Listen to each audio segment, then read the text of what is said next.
దేవునికి స్తోత్రం కలుగును గాక.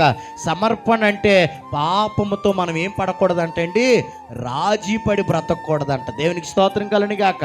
హల్లెలూయా. యోసేపు దేవునికి ఇష్టడుగా బ్రతికాడు.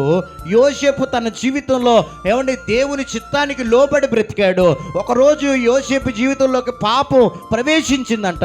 ఆ పాపము తన దగ్గరికి వచ్చినప్పుడంట యోసేపు ఎవరికి సమర్పించుకున్నాడు?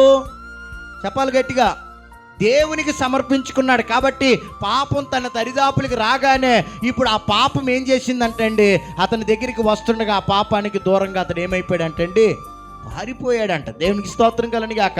అంటే దేవునికి సమర్పించుకున్నవాడు ఎప్పుడు కూడా పాపానికి రాజీ పడి దాని దగ్గరికి వెళ్ళడం. ఎక్కడికి వెళ్ళడమ్మా?